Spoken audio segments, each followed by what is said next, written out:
Chapter I. Next, it would seem, follows a discussion respecting pleasure, for it is thought to be most closely bound up with our kind, and so men train the young, guiding them on their course by the rudders of pleasure and pain. And to like and dislike what one ought is judged to be most important for the formation of good moral character, because these feelings extend all one's life through, giving a bias towards and exerting an influence on the side of virtue and happiness, since men choose what is pleasant and avoid what is painful. Subjects such as these, then, it would seem, we ought by no means to pass by, and especially since they involve much difference of opinion. There are those who call pleasure the chief good. There are others who, on the contrary, maintain that it is exceedingly bad, some perhaps from a real conviction that such is the case, others from a notion that it is better, in reference to our life and conduct, to show up pleasure as bad, even if it is not so really, arguing that, as the mass of men have a bias towards it and are the slaves of their pleasures, it is right to draw them to the contrary. That so they may possibly arrive at the mean too. I confess I suspect the soundness of this policy. In matters respecting men's feelings and actions, theories are less convincing than facts. Whenever, therefore, they are found conflicting with actual experience, they not only are despised but involve the truth in their fall. He, for instance, who deprecates pleasure, if once seen to aim at it, gets the credit of backsliding to it as being universally such as he said it was. The mass of men being incapable of nice distinction. Real accounts, therefore, of such matters seem to be most expedient, not with a view to knowledge merely but to life and conduct, for they are believed as being in harm with facts, and so they prevail with the wise to live in accordance with them. But of such considerations enough, let us now proceed to the current maxims respecting pleasure. Chapter II. How Eudoxus thought pleasure to be the chief good because he saw all, rational and irrational alike, aiming at it, and he argued that, since in all what was the object of choice must be good and what most so the best, the fact of all being drawn to the same thing proved this thing to be the best for all. For each, he said, finds what is good for itself just as it does its proper nourishment, and so that which is good for all and the object of the aim of all is their chief good. And his theories were received, not so much for their own sake, as because of his excellent moral character, for he was thought to be eminently possessed of perfect self-mastery, and therefore it was not thought that he said these things because he was a lover of pleasure, but that he really was so convinced. And he thought his position was not less proved by the argument from the contrary, that is, since pain was in itself an object of avoidance, to all the contrary must be in like manner an object of choice. Again he urged that that is most choice-worthy which we choose, not by reason of, or with a view to, anything further, and that pleasure is confessedly of this kind because no one ever goes on to ask to what purpose he is pleased, feeling that pleasure is in itself choice-worthy. Again, that when added to any other good it makes it more choice-worthy, as for instance to actions of justice or perfected self-mastery, and good can only be increased by itself. However, this argument at least seems to prove only that it belongs to the class of goods, and not that it does so more than anything else, for every good is more choice-worthy in combination with some other than when taken quite alone. In fact, it is by just such an argument that Plato proves that pleasure is not the chief good. 3:4, says he, the life of pleasure is more choice-worthy in combination with practical wisdom than apart from it. But, if the compound better than simple pleasure cannot be the chief good, because the very chief good cannot by any addition become choice-worthy than it is already, and it is obvious that nothing else can be the chief good, which by combination with any of the things in themselves good, comes to be more choice-worthy. What is there then of such a nature? Meaning, of course, whereof we can partake, because that which we are in search of must be such. As for those who object that, what all aim at is not necessarily good, I confess I cannot see much in what they say, because what all think we say is. And he who would cut away this ground from under us will not bring forward things more dependable, because if the argument had rested on the desires of irrational creatures, there might have been something in what he says. But, since the rational also desire pleasure, how can his objection be allowed any weight? And it may be that, even in the lower animals, there is some natural good principle above themselves which aims at the good peculiar to them. Nor does that seem to be sound which is urged respecting the argument from the contrary. I mean, some people say, it does not follow that pleasure must be good because pain is evil, since evil may be opposed to evil, and both evil and good to what is indifferent. Now what they say is right enough in itself, but does not hold in the present instance. If both pleasure and pain were bad, both would have been objects of avoidance, or if neither, then neither would have been. At all events they must have fared alike. But now men do plainly avoid the one as bad and choose the other as good, and so there is a complete opposition. Nor again is pleasure therefore excluded from being good because it does not belong to the class of qualities. For the acts of virtue are not qualities, neither is happiness, yet surely both are goods. Again, they say the chief good is limited but pleasure unlimited, in that it admits of degree. Now if they judge this from the act of feeling pleasure, then the same thing will apply to justice, and all the other virtues 5 in respect of which clearly it is said that men are more or less of such and such characters, according to the different virtues. They are more just or more brave, or one may practice justice and self-mastery more or less. If on the other hand they judge in respect of the pleasures themselves, then it may be they miss the true cause, namely that some are unmixed and others mixed, for just as health being in itself limited, admits of degrees, why should not pleasure do so and yet be limited? In the former case, we account for it by the fact that there is not the same adjustment of parts in all men, nor one and the same always in the same individual. But health, though relaxed, remains up to a certain point and differs in degrees, and of course the same may be the case with pleasure. Again, assuming the chief good to be perfect, and all movements 6 and generations imperfect, they try to show that pleasure is a movement and a generation. But they do not seem warranted in saying even that it is a movement, for to every movement are thought to belong swiftness and slowness, and if not in itself, as to that of the universe, yet relatively, but to pleasure neither of these belongs. For though one may have got quickly into the state pleasure, as into that of anger, one cannot be in the state quickly 7 nor relatively to the state of any other person, but we can walk or grow, and so on, quickly or slowly. Of course it is possible to change into the state of pleasure quickly or slowly, but to act in the state, by which, I mean, have the perception of pleasure quickly, is not possible. And how can it be a generation? Because, according to notions generally held, not anything is generated from anything, but a thing resolves itself into that out of which it was generated, whereas of that of which pleasure is a generation, pain is a destruction. Again, they say that pain is a lack of something suitable to nature and pleasure a supply of. But these are affections of the body. Now if pleasure really is a supplying of somewhat suitable to nature, that must feel the pleasure in which the supply takes place, therefore the body of course. Yet this is not thought to be so, neither then is pleasure a supplying, only a person of course will be pleased when a supply takes place just as he will be pained when he is cut short. This notion would seem to have arisen out of the pains and pleasures connected with natural nourishment, because, when people have felt a lack and so have had pain first, they, of course, are pleased with the supply of their lack. But this is not the case with all pleasures. Those attendant on mathematical studies, for instance, are unconnected with any pain, and of such as attend on the senses those which arise through the sense of smell, and again, many sounds and sights and memories and hopes. Now of what can these be generation? Because there has been here no lack of anything to be afterwards supplied.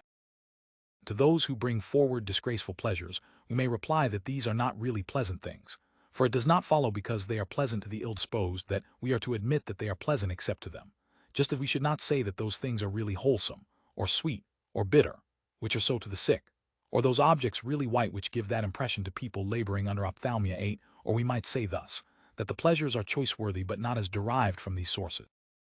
Just as wealth is, but not as the price of treason or health, but not on the terms of eating anything however loathsome. Or again, may we not say that pleasures differ in kind? Those derived from honorable objects, for instance, are different from those arising from disgraceful ones, and it is not possible to experience the pleasure of the just man without being just, or of the musical man without being musical, and so on of other. The distinction commonly drawn between the friend and the flatterer would seem to show clearly either that pleasure is not a good, or that there are different kinds of pleasure, for the former is thought to have good as the object of his intercourse, the latter pleasure only, and this last is reproached, but the former men praise as having different objects in his intercourse. Again, no one would choose to live with a child's intellect all his life through, though receiving the highest possible pleasure from such objects as children receive it from, or to take pleasure in doing any of the most disgraceful things, though sure never to be pained. There are many things also about which we should be diligent even though they brought no pleasure, as seeing, remembering, knowing, possessing the various excellences, and the fact that pleasures do follow on these naturally makes no difference, because we should certainly choose them even though no pleasure resulted from them. It seems then to be plain that pleasure is not the chief good, nor is every kind of it choice-worthy, and that there are some choice-worthy in themselves, differing in kind, i.e., in the sources from which they are derived. Let this then suffice by way of an account of the current maxims respecting pleasure and pain. Chapter II. Now what it is, and how characterized, will be more plain if we take up the subject afresh. An act of sight is thought to be complete at any moment.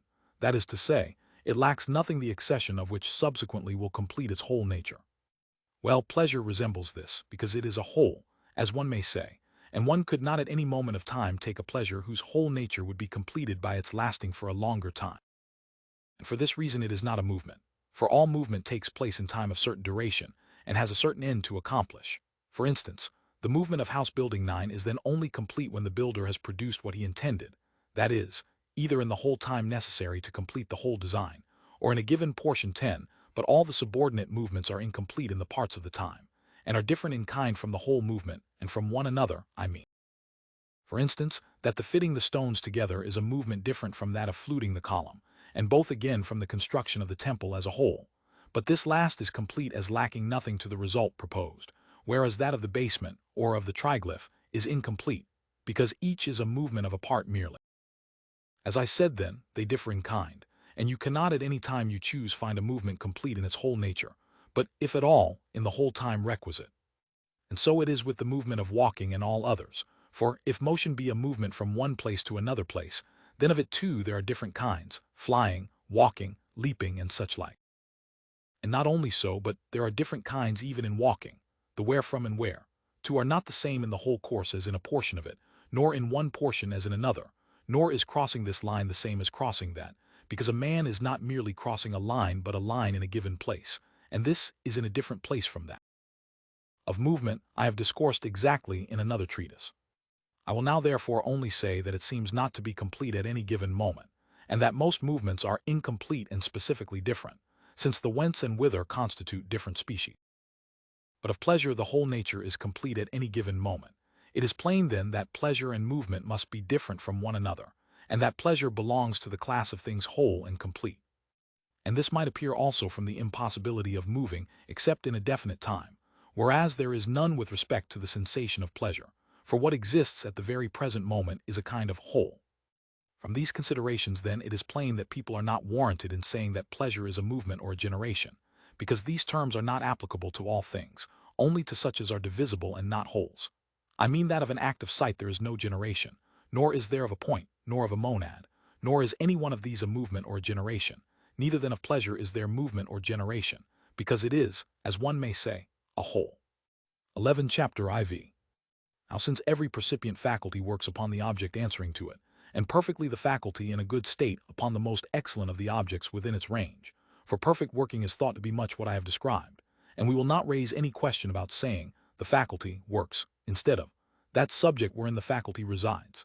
In each case the best working is that of the faculty in its best state upon the best of the objects answering to it. And this will be, further, most perfect and most pleasant, for pleasure is attendant upon every percipient faculty, and in like manner on every intellectual operation and speculation, and that is most pleasant which is most perfect, and that most perfect which is the working of the best faculty upon the most excellent of the objects within its range. And pleasure perfects the working.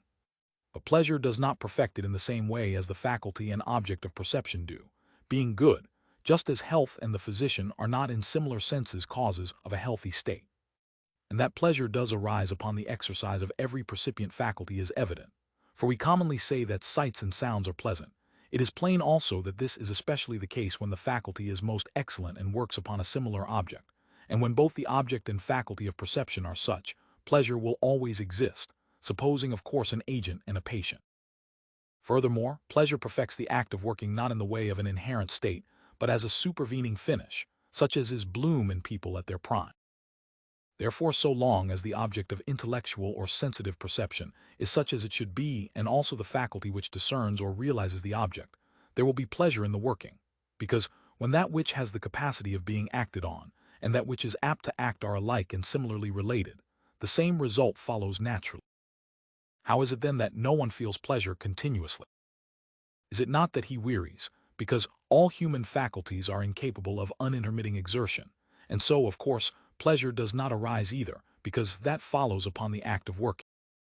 But there are some things which please when new, but afterwards not in the like way, for exactly the same reason, that at first the mind is roused and works on these objects with its powers at full tension, just as they who are gazing steadfastly at anything, but afterwards the act of working is not of the kind it was at first, but careless, and so the pleasure too is dull.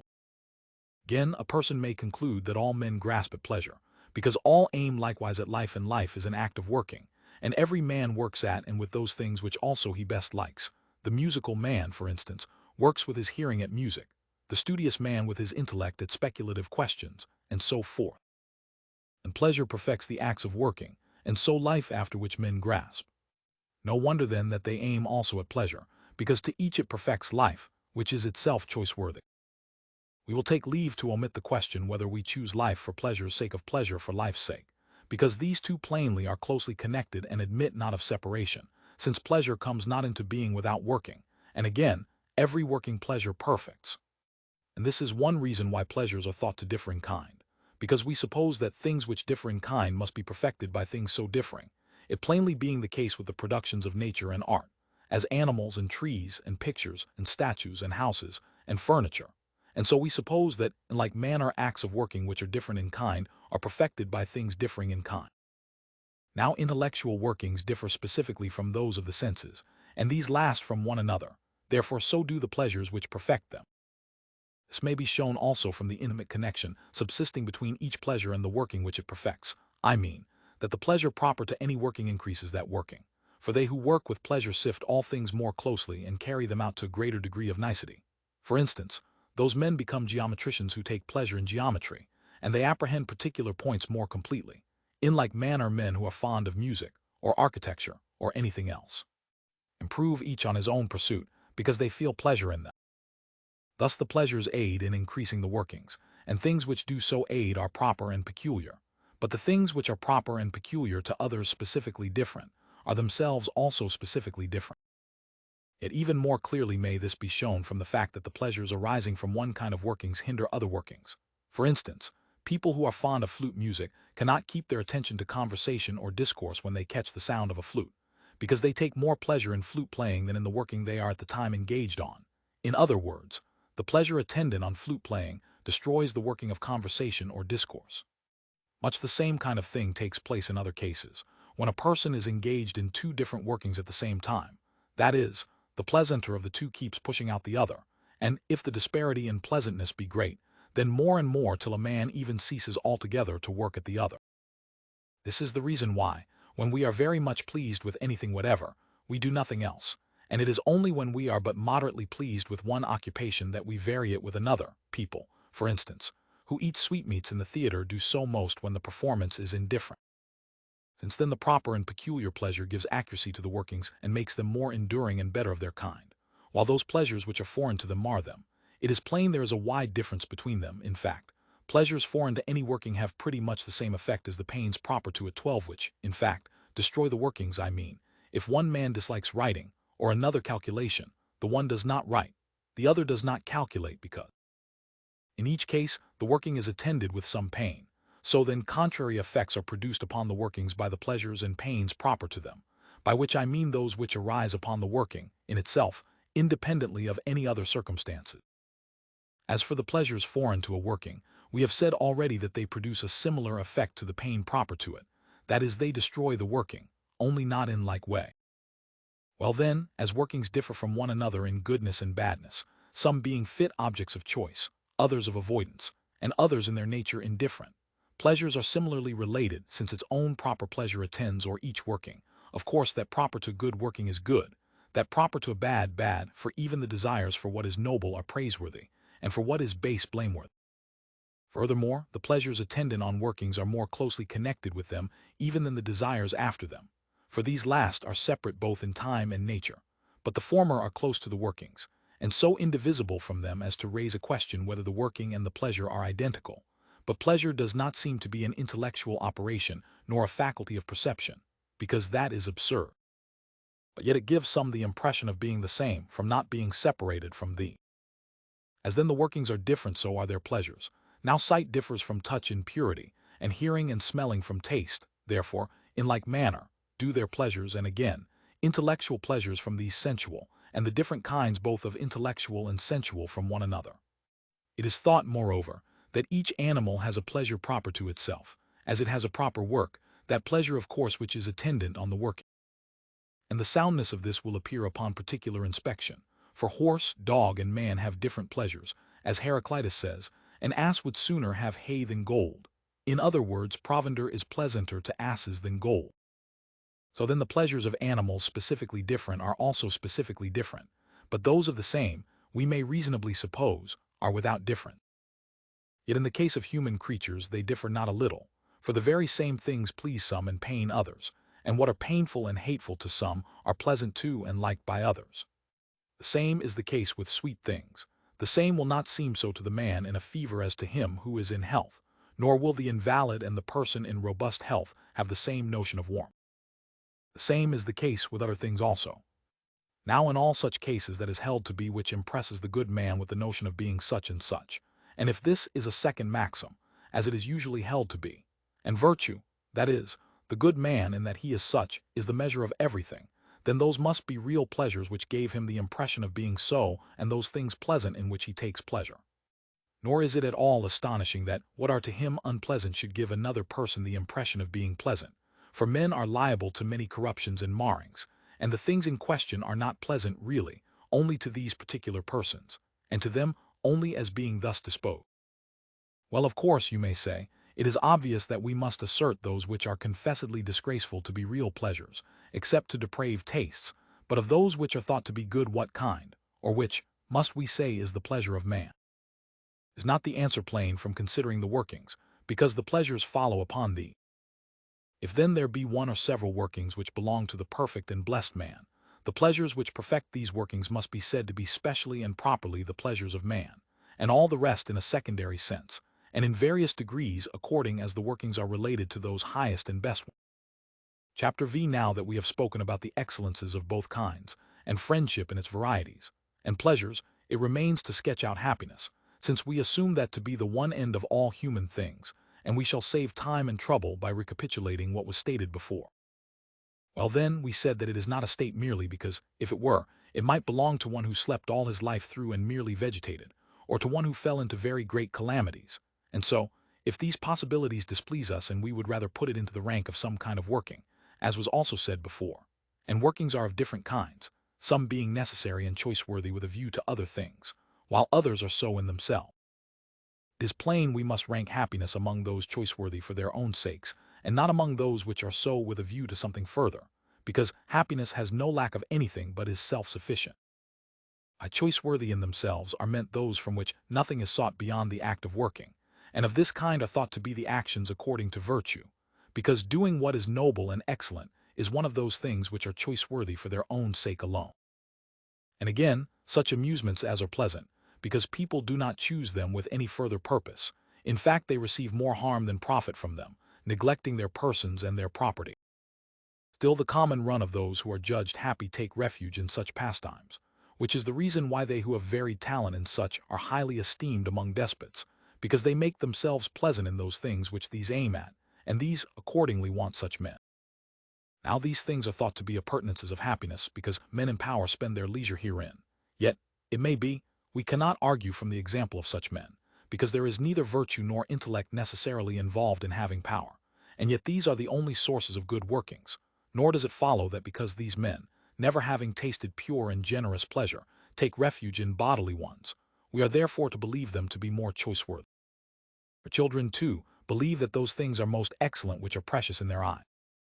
You may well believe that as children and men have different ideas as to what is precious, so too have the bad and the good, therefore, as we have many times said, those things are really precious and pleasant which seem so to the good man, and as to each individual that working is most choice-worthy which is in accordance with his own state to the good man, that is so which is in accordance with virtue.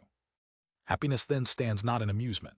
In fact, the very notion is absurd of the end being amusement, and of one's toiling and enduring hardness all one's life long with a view to amusement. For everything in the world, so to speak, we choose with some further end in view, except happiness, for that is the end comprehending all others. Now to take pains and to labor with a view to amusement is plainly foolish and very childish, but to amuse oneself with a view to steady employment afterwards, as Anacharsis says, is thought to be right, for amusement is like rest, and men want rest because unable to labor continuously. Rest, therefore, is not an end, because it is adopted with a view to working afterwards. Again, it is held that the happy life must be won in the way of excellence, and this is accompanied by earnestness 13, and stands not in amusement. Moreover, those things which are done in earnest, we say, are better than things merely ludicrous and joined with amusement. And we say that the working of the better part, or the better man, is more earnest, and the working of the better is at once better and more capable of happiness. Then again, as for bodily pleasures, any ordinary person, or even a slave, might enjoy them, just as well as the best man living, but happiness no one supposes a slave to share except so far as it is implied in life, because happiness stands not in such pastimes but in the workings in the way of excellence, as has also been stated before. Chapter VI. Now if happiness is a working in the way of excellence, of course that excellence must be the highest, that is to say, the excellence of the best principle. Whether then this best principle is intellect or some other which is thought naturally to rule and to lead and to conceive of noble and divine things, whether being in its own nature divine or the most divine of all our internal principles, the working of this in accordance with its own proper excellence must be the perfect happiness. That it is contemplative has been already stated, and this would seem to be consistent with what we said before and with truth. For, in the first place, this working is of the highest kind, since the intellect is the highest of our internal principles and the subjects with which it is conversant the highest of all which fall within the range of our knowledge. Next, it is also most continuous, for we are better able to contemplate than to do anything else whatever, continuously.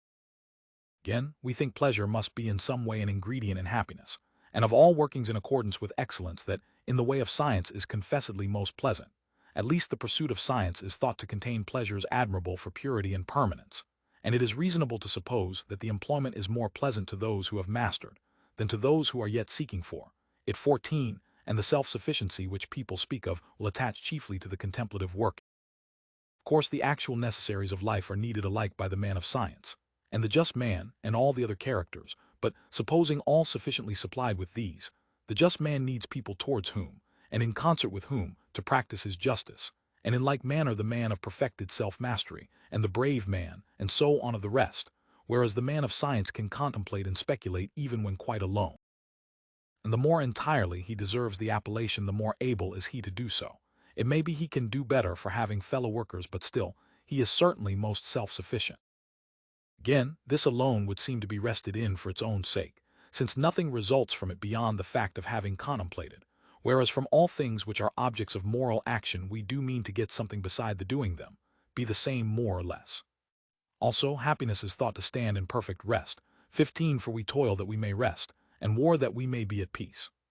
Now all the practical virtues require either society or war for their working, and the actions regarding these are thought to exclude rest, those of war entirely, because no one chooses war, nor prepares for war's sake. He would indeed be thought a bloodthirsty villain who should make enemies of his friends to secure the existence of fighting and bloodshed. The working also of the statesman excludes the idea of rest, and beside the actual work of government, seeks for power and dignities, or at least happiness for the man himself and his fellow citizens, a happiness distinct 16 from the national happiness, which we evidently seek as being different and distinct. Then of all the actions in accordance with the various virtues, those of policy and war are preeminent in honor and greatness, and these are restless, and aim at some further end and are not choice-worthy for their own sakes. But the working of the intellect, being apt for contemplation, is thought to excel in earnestness, and to aim at no end beyond itself, and to have pleasure of its own which helps to increase the working, and if the attributes of self-sufficiency and capacity of rest, and unweariedness, as far as is compatible with the infirmity of human nature, and all other attributes of the highest happiness, plainly belong to this working. This must be perfect happiness, if attaining a complete duration of life, which condition is added because none of the points of happiness is incomplete. Such a life will be higher than mere human nature, because a man will live thus, not in so far as he is man, but in so far as there is in him a divine principle, and in proportion as this principle excels his composite nature, so far does the working thereof excel that in accordance with any other kind of excellence, and therefore, if pure intellect, as compared with human nature, is divine, so too will the life in accordance with it be divine compared with man's ordinary life. Yet must we not give ear to those who bid one as man to mind only man's affairs, or as mortal only mortal things, but so far as we can, make ourselves like immortals, and do all with a view to living in accordance with the highest principle in us. For small as it may be in bulk, yet in power and preciousness it far more excels all the other. In fact, this principle would seem to constitute each man's self, Since it is supreme and above all others in goodness, it would be absurd then for a man not to choose his own life, but that of some other. And here we'll apply an observation made before, that whatever is proper to each is naturally best and pleasantest to him. Such then is to man the life in accordance with pure intellect, since this principle is most truly man, and if so, then it is also the happiest. And second in degree of happiness will be that life which is in accordance with the other kind of excellence, for the workings in accordance with this are proper to man. I mean, we do actions of justice, courage, and the other virtues, towards one another in contracts, services of different kinds, and in all kinds of actions and feelings too, by observing what is befitting for each, and all these plainly are proper to man. Further, the excellence of the moral character is thought to result in some points from physical circumstances, and to be, in many, very closely connected with the passion. Again, practical wisdom 17 and excellence of the moral character are very closely united, since the principles of practical wisdom are in accordance with the moral virtues, and these are right when they accord with practical wisdom. These, moreover, as bound up with the passions, must belong to the composite nature, and the excellences or virtues of the composite nature are proper to man, therefore so too will be the life and happiness which is in accordance with them. That of the pure intellect is separate and distinct, and let this suffice upon the subject, since great exactness is beyond our purpose. It would seem, moreover, to require supply of external goods to a small degree, or certainly less than the moral happiness, for as far as necessaries of life are concerned, we will suppose both characters to need them equally, though, in point of fact, the man who lives in society does take more pains about his person and all that kind of thing.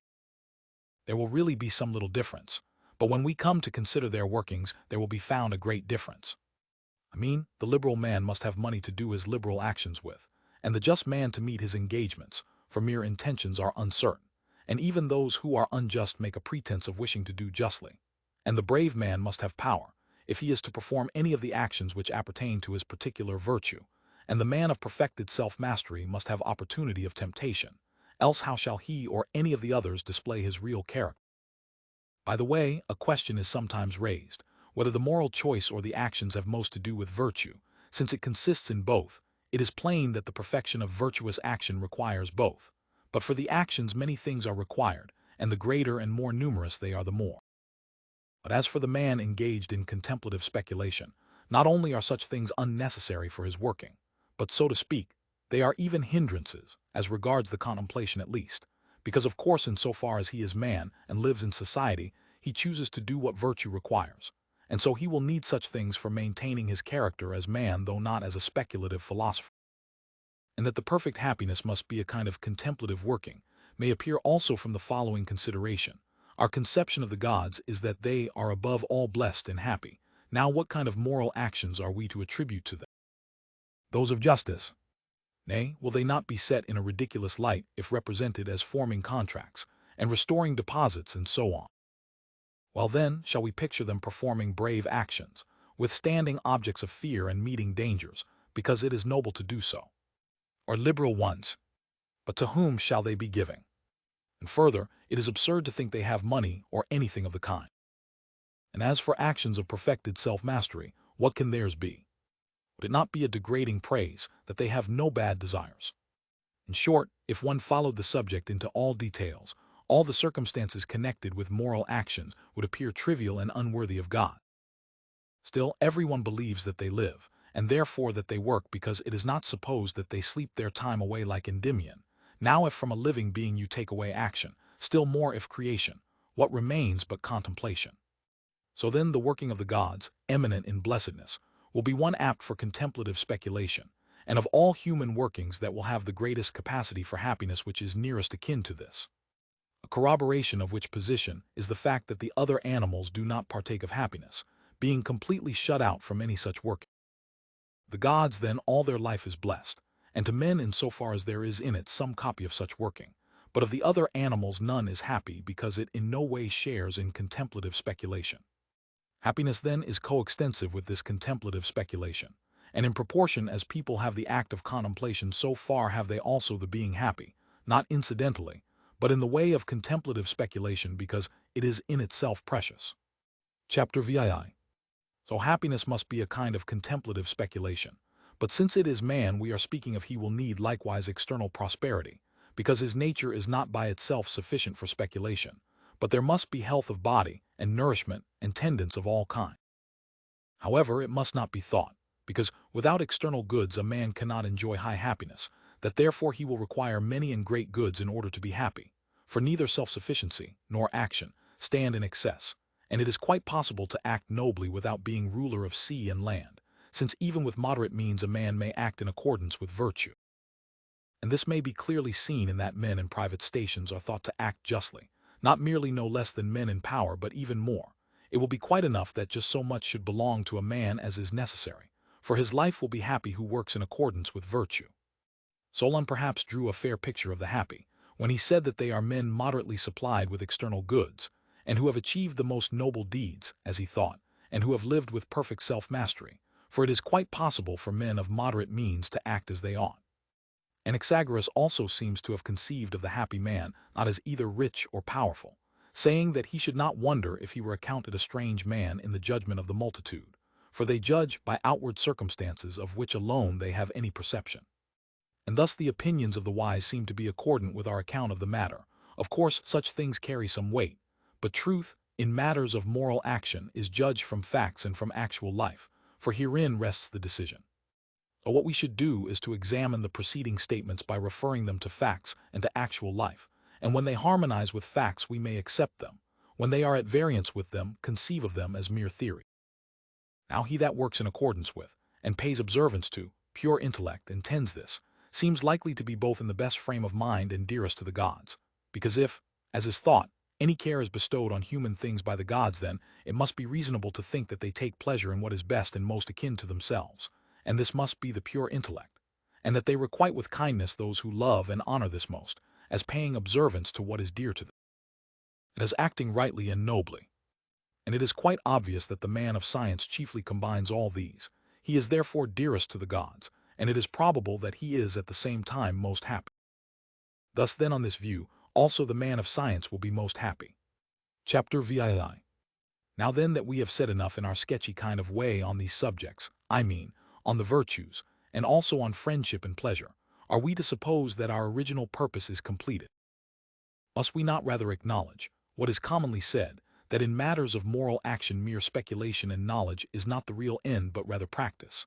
And if so, then neither in respect of virtue is knowledge enough, we must further strive to have and exert it, and take whatever other means there are of becoming good. Now if talking and writing were of themselves sufficient to make men good, they would justly, as Theognis observes, have reaped numerous and great rewards, and the thing to do would be to provide them. But in point of fact, while they plainly have the power to guide and stimulate the generous among the young, and to base upon true virtuous principle any noble and truly high-minded disposition, they as plainly are powerless to guide the mass of men to virtue and goodness.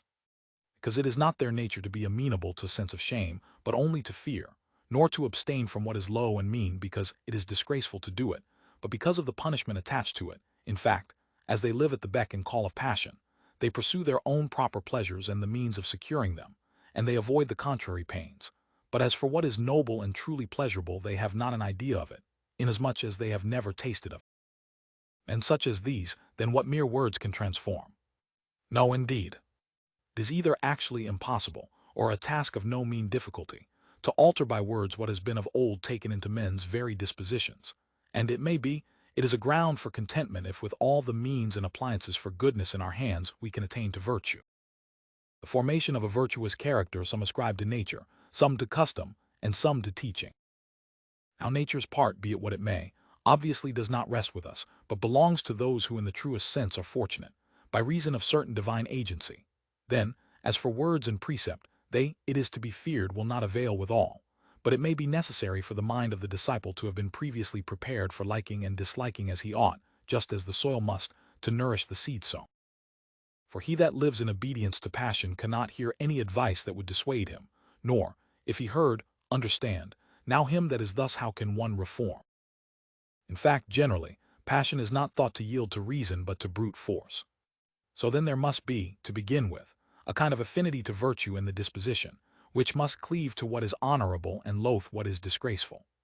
But to get right guidance towards virtue from the earliest youth is not easy unless one is brought up under laws of such kind, because living with self-mastery and endurance is not pleasant to the mass of men, and specially not to the young. For this reason, the food and manner of living generally ought to be the subject of legal regulation, because things when become habitual will not be disagreeable. Yet perhaps it is not sufficient that men while young should get right food and tendance, but inasmuch as they will have to practice and become accustomed to certain things even after they have attained to man's estate, we shall want laws on these points as well, and in fine, respecting one's whole life, since the mass of men are amenable to compulsion rather than reason, and to punishment rather than to a sense of honor. Therefore some men hold that while lawgivers should employ the sense of honor to exhort and guide men to virtue, under the notion that they will then obey who have been well trained in habits, they should impose chastisement and penalties on those who disobey and are of less promising nature, and the incurable expel entirely, because the good man and he who lives under a sense of honor will be obedient to reason, and the baser sort, who grasp at pleasure, will be kept in check, like beasts of burthen by pain. Therefore also they say that the pains should be such as are most contrary to the pleasures which are like. As has been said already, he who is to be good must have been brought up and habituated well, and then live accordingly under good institutions, and never do what is low and mean, either against or with his will. Now these objects can be attained only by men living in accordance with some guiding intellect and right order, with power to back them. As for the paternal rule, it possesses neither strength nor compulsory power, nor in fact does the rule of any one man, unless he is a king or some one in like case, but the law has power to compel, since it is a declaration emanating from practical wisdom and intellect. And people feel enmity towards their fellow-men who oppose their impulses, however rightly they may do so. The law, on the contrary, is not the object of hatred, though enforcing right rules. The Lacedaemonian is nearly the only state in which the framer of the Constitution has made any provision, it would seem, respecting the food and manner of living of the people. In most states these points are entirely neglected, and each man lives just as he likes, ruling his wife and children Cyclops fashion. Of course, the best thing would be that there should be a right public system, and that we should be able to carry it out. But, since as a public matter those points are neglected, the duty would seem to devolve upon each individual to contribute to the cause of virtue with his own children and friends, or at least to make this his aim and purpose. And this, it would seem, from what has been said, he will be best able to do by making a legislator of himself, since all public systems, it is plain, are formed by the instrumentality of laws, and those are good which are formed by that of good laws, whether they are written or unwritten, whether they are applied to the training of one or many, will not, it seems, make any difference, just as it does not in music, gymnastics, or any other such accomplishments, which are gained by practice. For just as in communities laws and customs prevail, so too in families the express commands of the head, and customs also, and even more in the latter, because of blood relationship and the benefits conferred, for there you have, to begin with, people who have affection and are naturally obedient to the authority which controls them. Then furthermore, private training has advantages over public, as in the case of the healing art. For instance, as a general rule, a man who is in a fever should keep quiet and starve, but in a particular case, perhaps, this may not hold good. Or, to take a different illustration, the boxer will not use the same way of fighting with all antagonists. It would seem then that the individual will be most exactly attended to under private care, because so each will be more likely to obtain what is expedient for him. Of course, whether in the art of healing, or gymnastics, or any other, a man will treat individual cases the better for being acquainted with general rules, as that so and so is good for all, or for men in such and such cases. Because general maxims are not only said to be but are the object matter of sciences, still this is no reason against the possibility of a man's taking excellent care of some one case, though he possesses no scientific knowledge, but from experience is exactly acquainted with what happens in each point, just as some people are thought to doctor themselves best, though they would be wholly unable to administer relief to others. Yet it may seem to be necessary nevertheless, for one who wishes to become a real artist and well acquainted with the theory of his profession, to have recourse to general principles and ascertain all their capacities, for we have already stated that these are the object matter of sciences. If then it appears that we may become good through the instrumentality of laws, of course whoso wishes to make men better by a system of care and training must try to make a legislator of himself. For to treat skillfully just anyone who may be put before you is not what any ordinary person can do, but, if anyone, he who has knowledge, as in the healing art, and all others which involve careful practice and skill. Will not then our next business be to inquire from what sources, or how one may acquire this faculty of legislation, or shall we say, that, as in similar cases, Statesmen are the people to learn from, since this faculty was thought to be a part of the social science. Must we not admit that the political science plainly does not stand on a similar footing to that of other sciences and faculties? I mean, that while in all other cases those who impart the faculties in themselves exert them are identical, physicians and painters, for instance, matters of statesmanship, the sophists profess to teach, but not one of them practices it, that being left to those actually engaged in it, and these might really very well be thought to do it by some singular knack and by mere practice rather than by any intellectual process. For they neither write nor speak on these matters, though it might be more to their credit than composing speeches for the courts or the assembly, nor again have they made statesmen of their own sons or their friends. One can hardly suppose but that they would have done so if they could, seeing that they could have bequeathed no more precious legacy to their communities, nor would they have preferred, for themselves or their dearest friends, the possession of any faculty rather than this. Practice, however, seems to contribute no little to its acquisition. Merely breathing the atmosphere of politics would never have made statesmen of them, and therefore we may conclude that they who would acquire a knowledge of statesmanship must have in addition practice. But of the sophists, they who profess to teach it are plainly a long way off from doing so. In fact, they have no knowledge at all of its nature and objects. If they had, they would never have put it on the same footing with rhetoric or even on a lower. Neither would they have conceived it to be an easy matter to legislate by simply collecting such laws as are famous, because of course one could select the best, as though the selection were not a matter of skill, and the judging aright a very great matter, as in music. For they alone, who have practical knowledge of a thing, can judge the performances rightly or understand with what means and in what way they are accomplished, and what harmonizes with what. The unlearned must be content with being able to discover whether the result is good or bad, as in painting. Now laws may be called the performances or tangible results of political science. How then can a man acquire from these the faculty of legislation, or choose the best? We do not see men made physicians by compilations, and yet in these treatises men endeavor to give not only the cases, but also how they may be cured, and the proper treatment in each case, dividing the various bodily habits. Well, these are thought to be useful to professional men, but to the unprofessional useless. In like manner, it may be that collections of laws and constitutions would be exceedingly useful to such as are able to speculate on them, and judge what is well, and what ill, and what kind of things fit in with what others. But they who without this qualification should go through such matters cannot have right judgment, unless they have it by instinct, though they may become more intelligent in such matters. Since then those who have preceded us have left uninvestigated the subject of legislation, it will be better perhaps for us to investigate it ourselves, and in fact, the whole subject of polity, that thus what we may call human philosophy may be completed as far as in us lies. First, then, let us endeavor to get whatever fragments of good there may be in the statements of our predecessors.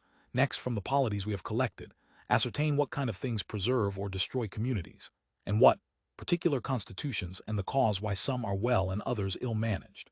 For after such inquiry, we shall be the better able to take a concentrated view as to what kind of constitution is best, what kind of regulations are best for each, and what laws and customs,